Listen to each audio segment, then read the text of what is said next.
Hey guys, my name is Taufik and in this video let us understand how to connect to PostgreSQL database from our Python script. I will be using the psychopg2 module in order to do this connection. We'll start by creating a table and then loading some data into this table from our Python script. We'll then see how to retrieve data from database into our Python script and also perform a few other DML operations as well. At the end of this video, I'm also going to show you how you can use Context Manager to perform all of these operations, which I believe is the recommended way of how you should be connecting to a database in Python. As always, before I can start, if you like this video and you find this useful, then please make sure to subscribe to the channel and give me a thumbs up. Thank you and let's begin. Okay, so there are a couple of things that we need to first do before we can start writing Python scripts to connect to our PostgreSQL database. The very first thing is to install the psychopg2 module. To do that, you can just go to your terminal if you're on Mac or Linux, and if you're on Windows, you can just go to your command prompt and then just type pip3 install psychopg2. And this should install the module. If you're on Windows, the command that you should be using is pip install psychopg2. Now, once you have installed the module, the next thing is to identify all the different credentials that you need to connect to your database. Generally, the information that you would need is the host name, the database name, the username, password, and port ID. Now, it does not matter if your database is installed on your local machine or if it is installed on a server or if it is installed on a cloud.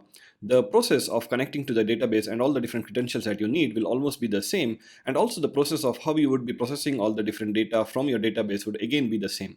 Now, if you're using pgadmin, then you can get most of this information from pgadmin pretty easily. So just go to your pgadmin, right click on the server name, go to properties, go to the connections tab, and here you would find your host name as well as the port. Once you get this information, then in order to identify the database name and the schema, just go to the database that you plan to use. In this case, I'm planning to use the demo database.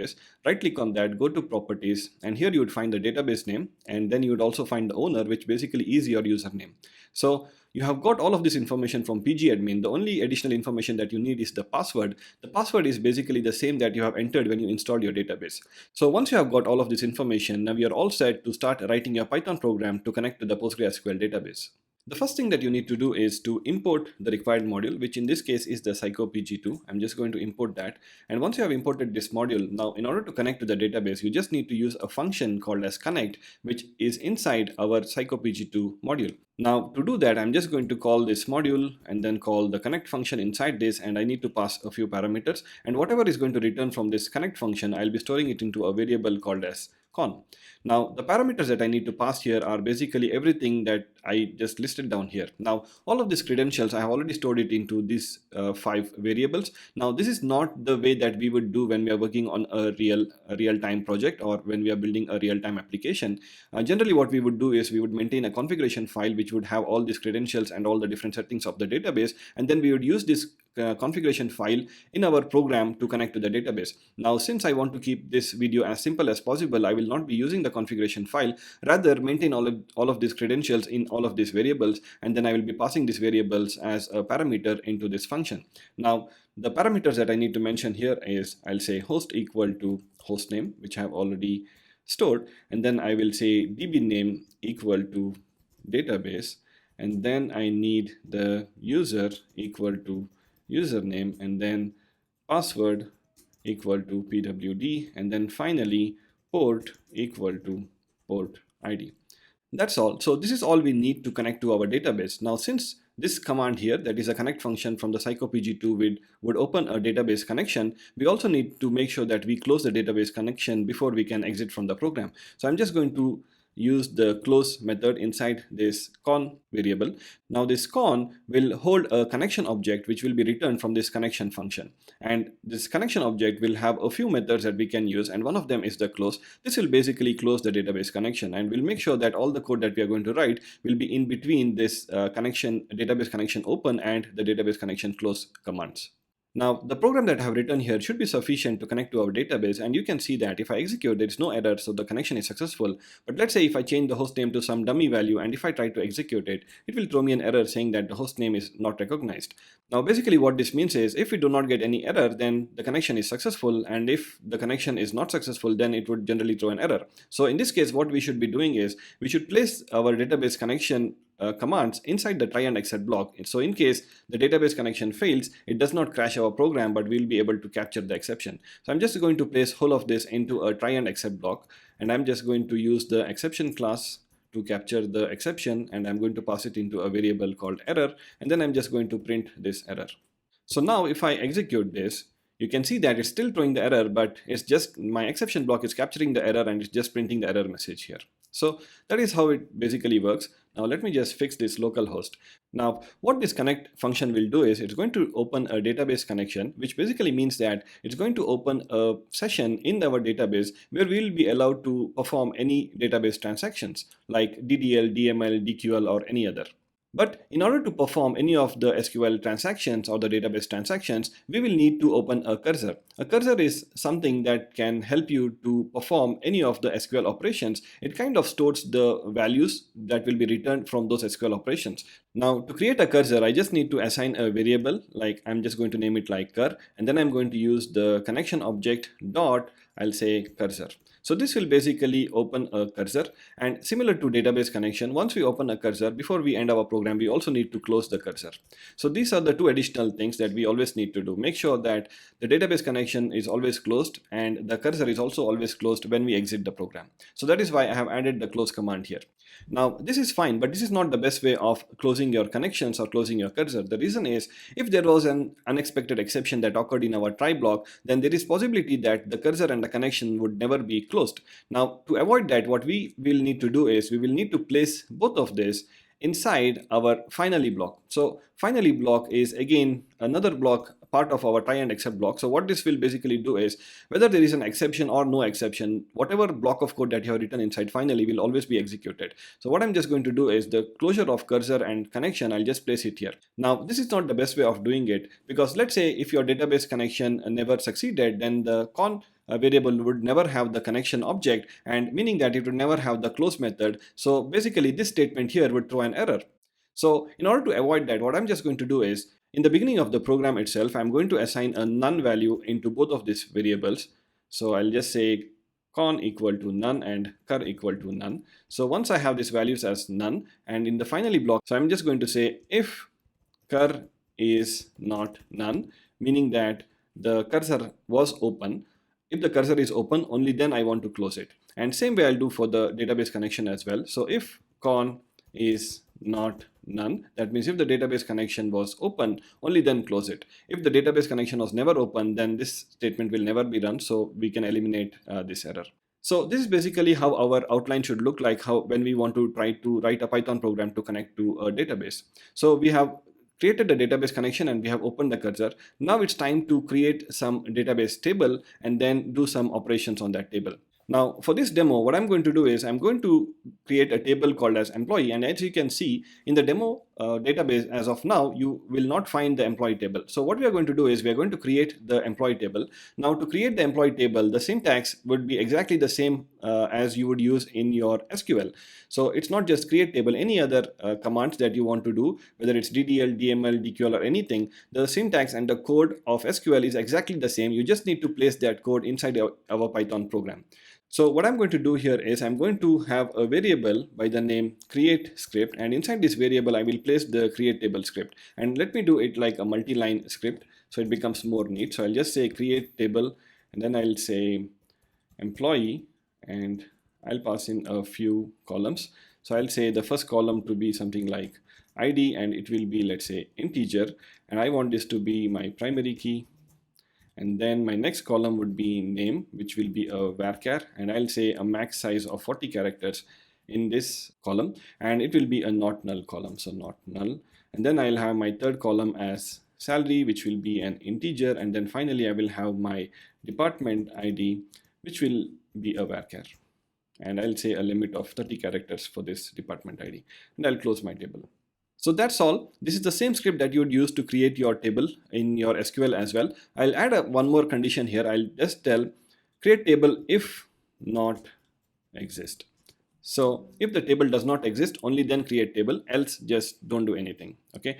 Now I have created my script and I have placed that script into a variable. Now in order to execute this create table script, we will need to use the cursor.execute method. So I can just say cur.execute, and then I will just pass in this variable which has the create table script. So hopefully if I run this, it should create my table, but it will not, and we'll see why. So if I have executed it, there is no error. And if I go and check my table, you can see that the table is still not created. And the reason for that is all the transactions that we do in our Python program, we will need to commit it. Only then it will be saved to our database. Now, in order to commit a transaction, I will just need to say con.commit, and this basically will tell database to basically save any transactions that we have done into the database. So now if I just execute this, and if I go back to my database and if I check, you can see that the table is created and it's having the 4 columns that we just mentioned here. So we have successfully created a table in the PostgreSQL database from our Python program. Next, let's try to add some data into this table. So I'll just remove this, and in order to add some data into this table, I just need to use the insert script in SQL. So I'm again going to create another variable, and I'm going to call it like, let's say, insert script, and this is where I'm going to mention my insert command. So I'm just going to say insert into the table name, that is employee, and then I'm just going to mention all the columns, that is ID, name, salary, and department ID, and then I'm just going to mention the values, and I need to specify all the different values. Now I will not be specifying all the values here so that I can avoid the SQL injection, but I'm just going to use a placeholder, that is %yes, and I'm just going to mention 4 different placeholder for 4 different columns. And this is basically my insert script. Now, in order to mention the values that should replace these placeholders, I'm going to place them into another variable, and I'm going to call them like insert value. And this should be a tuple of 4 values. So my ID will be 1, and then my name, let's say it will be James, and then it will be my salary, let's say 12,000, and then it will be the department ID, let's say D1. Okay, so I have basically created the insert script, and I have passed the values which needs to be inserted into this table in another variable. Now, in order to execute this insert script, I can again use the cur.execute method, and here I need to pass 2 arguments. The first argument is the insert script, and the second argument will be the value that needs to replace the placeholders present in the first argument. And now if I just execute it, you can see that I'm not having any error, and if I look at this table, you will find one record has been inserted into this table. So our insert script has worked fine. Now this is fine, but let's say if you wanted to insert multiple records, then what you can just do is, instead of passing a single tuple, I can pass multiple tuples which needs to be placed inside a list. So I'm just going to copy this whole tuple here, and I'm going to, let's say, pass in 3 employees. So I'll just copy it 3 times, and I'm just going to pass in a unique employee ID, 1, 2, and 3. It will be James, and then let's say it will be Robin, and his salary will be, let's say, 15,000, and then it will be, let's say, Xavier, and his salary will be, let's say, 20,000, and he belongs to the department D2. Okay, so this is fine. Now, one additional thing that I need to do is, I've already inserted the employee James once, and if I try to execute this command again, it's going to throw me an error because ID is a primary key and I cannot insert it multiple times. And I plan to execute this command a few times. So instead of having different values inserted into the table every single time, I'll just make sure to drop this table and create this table newly every time I execute this query. So what I'm just going to do is, I'm just going to use the command like cur.execute, and here I'll just pass in my drop command. So I'll just tell drop table if exist employee. So this will make sure that every time I execute the command, it will drop the table first, and then it will create the table, and then it will insert all the data that we want it to insert. So this should work fine. Now, one additional thing to do here is, since we are trying to insert multiple values, I cannot just pass a cur execute and then pass all this list of values here. What I need to do is, I need to use a for loop, and I'm just going to say for record in insert, that is value, and I'm just going to change this variable name to values because there are multiple values now, just to make it more meaningful. So I'll say for record in insert values, and then here my second argument will be my record, which will basically hold each one tuple at a time. Now if I just execute this, so there is no error, and if I go back to my table, you can see that there are 3 records inserted into this table. So this is basically how you can insert multiple records into your table.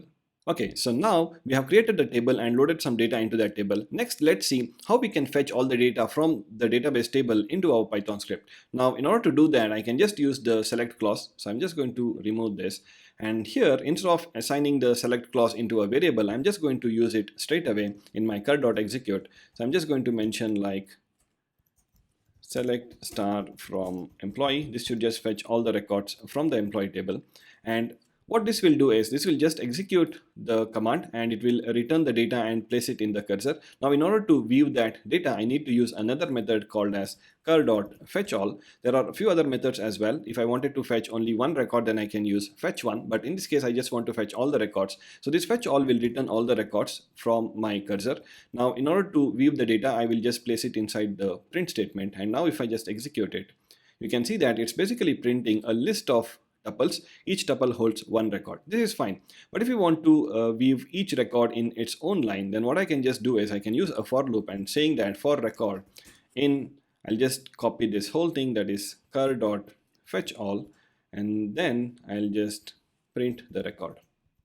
Okay, so if I just clear this and if I run it, now you can see that each record has its own line. Now this is fine, but the thing is each of this record is a tuple, and if you wanted to access a specific column, then the only way to access that would be based on index. So let's say if I wanted to access the name and the salary of each employee, then I had to say that the name belongs to the index 1 and then the salary belongs to the index 2. So I had to say record 1 and record 2. And now if I just execute it, now it's just printing me the employee name and the salary. This works fine since it's a very small table. But let's say if you're working on a table which has, let's say, hundreds of different columns, then identifying what is the index of a particular column would be a tricky part to do. So to overcome that, we can also tell our cursor to return the data in the form of a dictionary. Now, in order to do that, what you just need to do is, let me just clear this.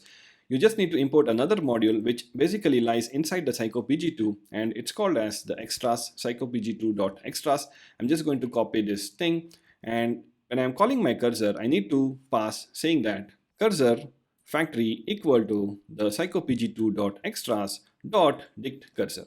Okay, so that's all. What this will just tell the cursor is to return the data in the form of a dictionary. So now if I wanted to access the name and salary of the employee, I can just use the column name of that table. So I'll just say name, and the salary would be having the column name like salary. And if I just execute this, you can see that you're getting the same data.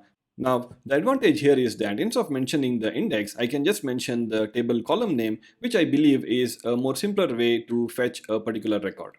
Okay, so now we have seen how to fetch the data from our database table into our Python script. Now let's also see how we can update some data from our table in our table and also delete some record in our table. Now I'm going to use the update and the delete statements to do that. To do the update, I'm just going to create another variable where I'm going to store my update script. Just going to call it like update script, and I'm just going to use my update SQL command, that is update table name set. Let's say I just want to change the salary. I want to give an increment of 50% to each of these employees. So I'm just going to say salary plus, I'll just say salary into 0.5, which should basically increase the salary by 50%. So this is basically my update script. In order to execute that, I'm just going to use the cursor.execute again. So I'm just going to pass in my script, that is update script. So this should basically update the record. One additional thing I'll do is I'll place this update command, let's say before I can fetch the data. So I can just see the changes that it will do to this table. Okay, so now if I just execute, you can see that I'm just printing the salary and the employee name here, and you can see the salary is already increased. Initially the salary that we entered was 12,000, 15,000 and 20,000, and now the salary is 18, 22,500 and 30,000. So this is basically how we have updated the data in our table using the update command. Now finally, let's also see if I wanted to delete a particular employee. Let's say if I wanted to delete James from this table, I can just use a delete script. So I'll again create a variable called as delete script equal to my delete statement. So I'll say delete from employee where, and I'll say name equal to something. Okay, so here I will not be specifying the exact employee name, and rather than that, I'll mention the exact employee name in another variable which I'll be calling like delete record, and here I'll just pass a tuple, and I'm going to mention something like James because that is the employee I want to delete, and since it's a tuple, I need to mention a comma at the end. And now let me try to execute this delete statement by using the cursor.execute method, and I'm just going to pass in two arguments here. So first will be my delete script, which has a placeholder, and its replacement value will be present in my second argument, which is the delete record. So this should hopefully delete the James record from this table. And let me clear this, and if I execute this, you can see that I only have 2 employees now. So if I go back to my database and check it, you can see that I only have 2 employees. So this is basically how we have done almost all of the DML operations. So we have seen how to create a table and insert some record into a table. We have also seen how to insert multiple records. We have seen how to update the data, how to delete a record, and we have also seen how to fetch the data from the database and show it in our Python script. Finally, the last thing that I want to show here is how to use Context Manager to basically perform all of these operations. So in order to use the Context Manager, we just need to use the with clause. So we need to use the with clause when we are trying to create the database connection, and also we can use the with clause when we are trying to open the cursor. Now, in order to use the with clause when creating the database connection, I can just replace this con equal to with the with clause, and then I can just use my psychopg2.connect function, pass in all the parameters, and at the end I can mention the variable name, which I'll again use con, and I need to pass a colon, which basically means the next line needs to be indented. And I'll do the same for my cursor opening as well. I'll use a with clause to open my cursor, and at the end I'll mention the cursor variable name. So again, this needs to be indented. So let me first indent this cursor, and then let me also indent all the remaining piece of code inside the cursor. So that's all.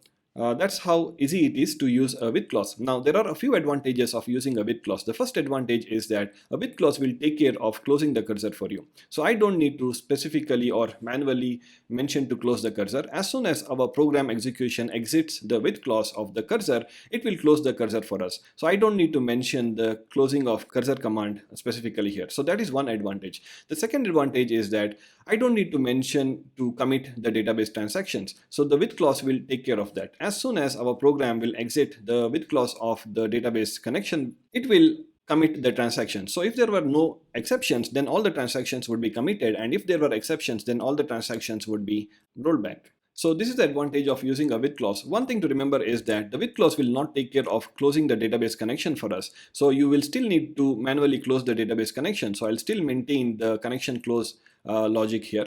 And then I don't need to have this cursor equal to none. So I'm just going to remove that. And that's all. Now, if I just execute this program, you can see that it's working fine. I'm still getting the same data. If I look at my table, I still have the same data. So everything works exactly the same. Just the advantage that what with clause gives us is it will make sure to commit the transactions, and it will also make sure to close the cursor. So I think it is always recommended that you should be using a with clause when you're trying to open a database connection or a cursor, or even whenever you're using to open a file.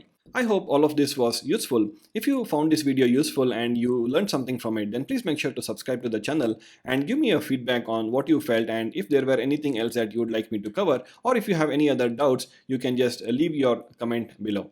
Thank you, and see you soon in the next one. Bye.